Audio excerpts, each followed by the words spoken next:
Nama saya Fahriano Rahman dari tim Foodchain dan saya di sini sebagai CEO-nya ya, maestronya di Foodchain ini.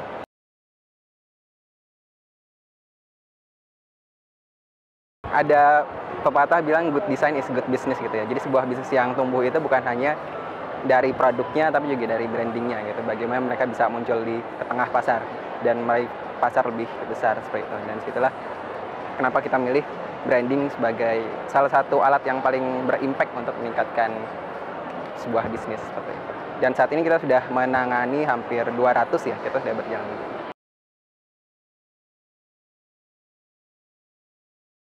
Kita baru berjalan 1 tahun ya, 1 tahun, dan yang kita temukan pertama masalah utama adalah keamanan dulu. Keamanannya banyak yang kurang aman seperti itu, misalkan dari sisi pengemasan dan sebagainya. Kemudian kedua, bagaimana itu kemasan bisa promotif gitu. Itu juga masalah. Sebuah produknya sudah bagus tapi karena desain tidak menarik gitu ya, itu tidak. Kalau keamanan dari sisi keamanan produknya itu sendiri ya. Jadi tentang expired gitu, bagaimana kemasan itu bisa memperpanjang usia produk itu sendiri.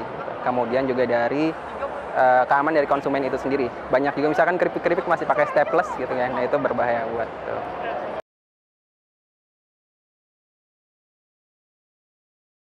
Kita mulai dari branding dulu.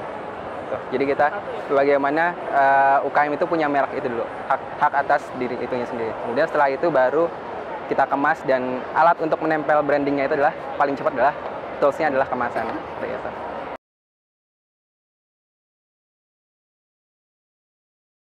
Function. Karena sebuah desain itu bukan hanya bagus terlihat tapi juga bisa berfungsi dengan baik. Ini produk-produk yang sudah kita kemas ya. Ada ini Jayakarta Utara, abon ikan tuna, dan ini udah ekspor ke Singapura ya. Gitu. Kemudian ada ini produk nambati, ini produk jamu yang biasanya diplastikan gitu ya. Kemudian sudah dikemas jadi botol. Gitu ya. Kemudian yang unik juga ada empek-empek. Ini empek-empek, jadi sekarang sudah bisa delivery ya. Sebelumnya cuma pakai plastik, kemudian kita brand, ada La Angela brandnya seperti itu. Jadi kalau untuk makanan basah ya, itu desainnya itu lebih siap pakai seperti ini. Gitu. Jadi nggak terlalu sulit dibuka gitu, seperti itu. Kemudian kalau untuk makanan-makanan yang sifatnya untuk di display, tidak untuk take away, itu biasanya langsung segelnya lebih rapat seperti itu. Ya, kalau produksi itu kita ada formula dari bahan-bahannya, kemudian dengan takaran tertentu dibuat produk. Nah, kemudian kita pakai mesin. Kalau skala rumah tangga bisa pakai peralatan rumah tangga, tapi kalau sudah skala usaha minimum skala ekonomisnya, dia harus menggunakan mesin. Nah, kita juga produksi sendiri. Kita ada workshop, kemudian ini contoh-contoh yang mesin yang sudah kita buat. Kita produknya bisa macam-macam. Misalnya bikin jus, nugget, bikin sosis, bikin es krim. Itu kita pelajari semua karena saya kebetulan lulusan teknologi industri pertanian IPB. Saya pelajari. Nah, kemudian kita melayani konsumen yang akan membuat produk tersebut.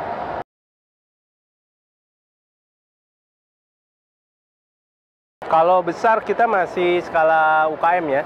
Kalau kecil sendiri, kalau misalnya contohnya jus ya, itu sekitar kecil itu 1.000 botol per hari.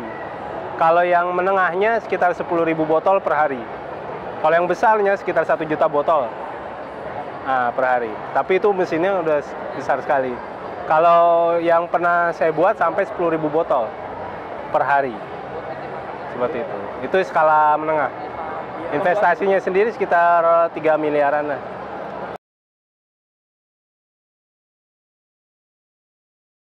Kalau yang satu mesin aja sih 2 pekan juga kelar. Tapi kalau sampai skala pabrik biasanya antara setengah tahun sampai 1 tahun. Untuk skala pabrik ya, seperti itu.